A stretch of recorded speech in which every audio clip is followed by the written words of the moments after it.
Welcome to Talk Geeky. I have my good friend Andres, or Andy Cucino, as he also goes by, a former hot monster, a Halloween aficionado. So I thought he'd be the perfect guy to bring on. But today, it's his movie we're watching. Today we're doing a segment I call Dinner at a Movie. So basically, dinner movie. It's a date. It's a bro fan date. But I made a monster burger inspired by Monster Squad, is the movie we're watching. So to explain this, because this actually does look delicious. I know it's basically a monster contraption. Since Frankenstein's monster is made of different types of people, I made the burger out of different types of meat. So it's there's egg in there, there's pork, and there's beef. He put the egg in it because the Wolfman has nard. Wolfman's got nards. Nards. Exactly, and we use Munster cheese because monster, get it? Duh. And then we have I wove the bacon to look like mummy wraps, so it's like woven, mummy inspired. Mm-hmm. And then on top of that, I put on a crab cake just because the creature of Black Lagoon. I'm sure he likes seafood, so he's represented there as well. We have a garlic aioli to top off the bun with a little. Add some spinach because you need some green too. And we got fancy with it. Yeah, and we got the steak fries because they're monster big. And then if you notice in the movie, the only product placement that really stood out for me was the Pepsi. So we're gonna drink some Pepsi as we enjoy the movie and the burgers. So cheers. We're gonna enjoy the movie. Placement. Pepsi, you're number one. I actually prefer Pepsi. Wait, that's Coke. Never mind. So enjoy. We're gonna watch it. You know who to call when you have ghosts. But who do you call when you have monsters? We're the Monster Squad. What's a squad? It's like Miami Vice, I think. They're young and inexperienced. Naughty virgin. They're a bit disorganized. Monsters are not real. We don't know that, sir. 2,000-year-old dead guys do not get up and walk away by themselves. But when strange things start happening in town... There's a monster in my closet. Ooh, look at that big, scary monster. What's happening? Two ways to kill a werewolf. Silver bullet? They're the only ones ready to do battle. Something's out there that's killing people. And if it's monsters, nobody's gonna do a thing about it but us. Soon the creatures of the night shall rule the world. Real monsters? Us? Midnight. In the world, remember? Maybe we can be like Mass Squad instead, Two mass bombs. We got 1035. Sit back up. Hurry up. Or Nature Squad. The book is right. Don't you think it's all true? By midnight... You guys! They won't seem so young anymore.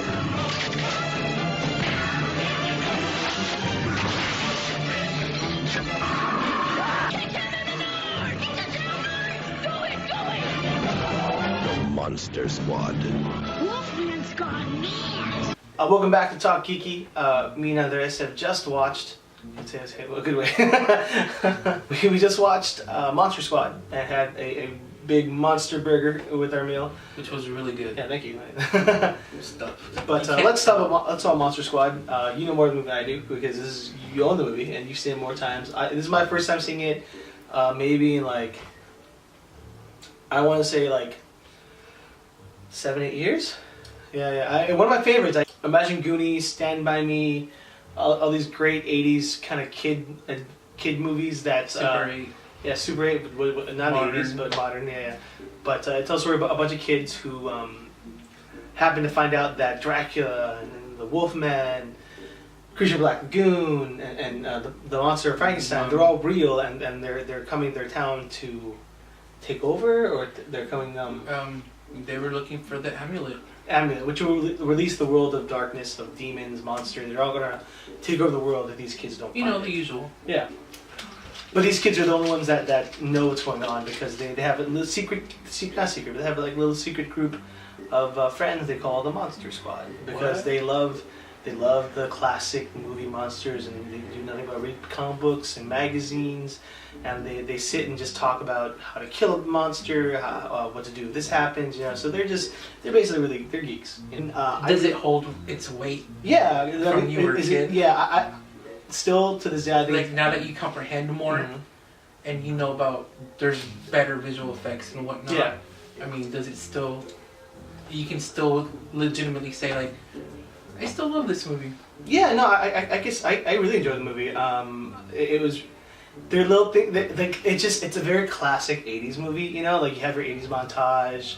You know, you have what else is in there that's very the girl's very '80s. Like the teenage girl's very '80s. Like she just looks like it's like a pretty '80s girl isn't what you consider a pretty girl now. You know, like it's. I'd say she's homely compared to like a girl now. Yeah, a bunch of Kelly Kapowskis. Yeah. But overall, like, it was really fun. It was cool having visual effects because I guess we're so used to having so much CGI now. I think the visual effects still hold. Oh no, yeah, They're me still too. really I totally like the transformations when the werewolf turns into from a man to werewolf. I think really done really well. Even the stuff with Dracula when he's kind of half bat, half human for a time is really cool. Some things I did kind of think were cheesy and funny, like when the first time he wakes up, you see the bats in the air and you can totally tell they're on strings like flapping. But you know, it's a product of its time. Details. Yeah. But I thought the Frankenstein monster is really great. I do. There's something you can't do that. You can't do this now, but there's something very charming about each of those monsters. They stay true to the very classic. I don't want to see Universal because it's not a Universal film, but they do stay within that classic look. And we don't want to get sued. Yeah, it's a love letter to Universal films, but it's not an exact copy of them. Even the Creature of Black Lagoon, even though the Creature of Black Lagoon is never referred to as Creature from Black Lagoon, he's referred to as a creature, and also there's a reference to his fan name, the Gill Man, you know, because he's a fish man basically. Sure. But he did look like a piranha, though. He did, which I liked. I thought that was a cool look. I didn't like it because I do like the creature. He liked the classic, yeah. But I like the classic look. But a lot of great elements. And he died very weak. He died, but he died to give the Horace, who's called Fat Kid, which would be like a lot of things in this movie you wouldn't see fly now. Kids smoking, you know, a lot of the bullying would probably be tamed nowadays. But if you do pay attention, that's where skinny jeans started. Maybe. Did you not have the skinny jeans? Like they were like super tight. Yeah. It's like back in the 80s. The bad boy character looked like Tom Cruise. But anyways, Horace the fat kid he had a cool arc because you know everyone made fun of me. You're fat, you know. Stop farting, you know. Like literally, like they're fart jokes in the movie. But he's spoiler alert. He's the creature's going after him, right? And he all he has left is like the rifle from the police officer died right in front of him, you know, and he's knocking on the door, hey, the kids, let me in, and they're the kids that bullied him earlier. They're like, no, we're not letting you in, right? And he what else does he do? He shoots with a shotgun. He kills the creature, and I can't cock a shotgun that good. Yeah, but like honestly, I'm middle aged. It was cool to see because like you know you see the kid who was picked on, you know, and then like his bullies come out like, hey, good job, fat kid, and he turns to the kids.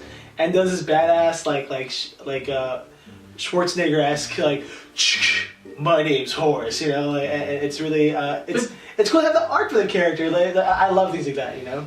But that's just one moment opposed to all the fat kid jokes. Yeah, yeah. I mean, ultimately he's still fat, and people don't forget. Hey, but look at Jerry O'Connell. He did good after Stand By Me. He's married to Rebecca Romaine Stamos or Rebecca Romaine now. Yeah. There's no statement. There's still hope for the fat kids. I mean, Rebecca is like, give me Topanga. I really liked it. I liked it a lot actually, just because. Did you like Frank? I love the Frankenstein character because you did make a good point. He's kind of like sloth-like, kind of like. Yeah, you can't help but think about sloth. Yeah, you can't help but think about sloth from the Goonies. Especially there's a moment where he doesn't say, hey, you guys, but he says something like that. He says, yeah, he goes, bogus, and then, like it's cool because like it's like 80s reference, like bogus. It's such a like you never see like it's like saying cowabunga out of nowhere, you know. It tells us this is an 80s movie. But you know more about because you see all the special features and stuff, more stuff about the movies. So you said earlier that this movie almost wasn't made. Yeah, they were saying that the movie wasn't really going to be made. First of all, they were unknown actors. Funding wasn't there. When they pitched the movie, they weren't really convinced of having these classic 5 Universal monsters, and a bunch of kids are going to take them down. Yeah, which are actually copyrighted by Universal. And that was one of the big problems too. And they had to kind of do the characters differently so they wouldn't be to the point that like, they wouldn't be sued by Universal. That was also. I mean, I imagine now with like, all the copyrighted franchises out there that Marvel and all those that like how they're having trouble getting those characters. Imagine back how it was back then, because like at least now people think like when they think different characters, franchises, they think like let's make them one universe like Marvel, like what they're doing right now with the actual Universal characters, where Dracula came out, Dracula Untold came out, which is supposed to be the first of many Universal films that will be in a coherent universe. I'm looking forward to seeing that. I know it came out, but I will go see it. I'm a fan of stuff like that, so yeah. But from what I've seen from Dracula, I mean the horror stuff is all gone. It's Dracula as an anti-hero. You know, he has superpowers and I mean, I think if anything, what they're gonna do with the Universal monsters are making them tragic characters, almost like Marvel. You know, where we're like, because that's what Marvel characters are. I think they need to get away from Twilight. Yeah, no, totally. They need to. You know, vampires are scum of the earth type deal, like the Lost Boys. Mm-hmm. I thought Luke Evans, he looks great as Dracula. You know, I haven't seen the movie yet, but hopefully it'll be good. Hopefully there's some ailments and stuff. You know, the good old stuff. Also, the movie is PG-13. There is a little bit of swearing. There's cuss words. There's swearing. There's kids smoking. Like that's huge. You don't see kids smoking anymore. And he's like what, 6th grader? Yeah. But back then it's invoked like he's a bad kid. Like that's how he's bad because he smokes. Don't be a bad kid to smoke. You know, that's the obvious thing. But now it's more like kids just should be smoking. Kids are working movies. Anyways. And he wears loafers, and that's extra awesome. Mm-hmm. And a John Travolta T-Birds jacket. But overall, I really enjoyed it, and I would definitely recommend it. It's a cult classic. Yeah, it's definitely a love letter to the Universal films, and even the Hammer films that came after with like Christopher Lee and whatnot. There's a lot of little nods to that. And just geekdom, you know, like I guess back then that's the closest thing we get to like a geek movie because.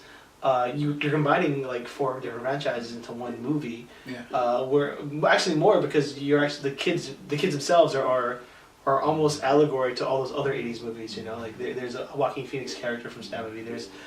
There's a fat kid character. You know, like there's a virgin. You know, like it just It's a Frankenstein movie. Yeah, which it's all pieced together from. I think it's a great movie. I would highly recommend it. If you're a lover of 80s movies, if you don't like this stuff, then it's not for you. I mean, this holiday's not for you. Because this movie... it doesn't hurt to watch it. No, yeah, have an opinion. That's the thing. You can't say it's bad until you watch it and have an opinion. Exactly. That's the truth. That's why I indulge in bad movies, so I can have an opinion of it. And I love to some bad movies that I want to eventually review. Troll 2, which I would consider Monster Squad to be in the same vein as movies like Evil Dead, Hocus Pocus. Go see Monster Squad. It's really good, especially during Halloween. Mm-hmm. So get your popcorn and your... Make some monster burgers. Yes, I'll put the recipe down below. You guys can make that yourself. It's good. Yeah, thank you. I came up with that today. That was up here today. Man. So if you guys like the video and you like the recipes too, maybe we'll do some more movie theme recipes and stuff. Hope you guys enjoy Talk Geeky. We're gonna have this is our first dinner movie, so we'll see how. It was pretty good. Yeah, I think it was fun. Have any suggestions and any movies you want us to review? Please, yeah. Let us know. Remember, next month next month is Disney month. So if anyone has ideas for Disney things to review or any Disney stories you want me to tell or talk about. But anyways, guys, thank you so much for watching. Please like the comments and comment down below if you like. Obviously, if you like it, comment please. But subscribe, share it, do all that stuff down below. Check out Andy, and if you guys ever see us around, say hi. So, thanks guys.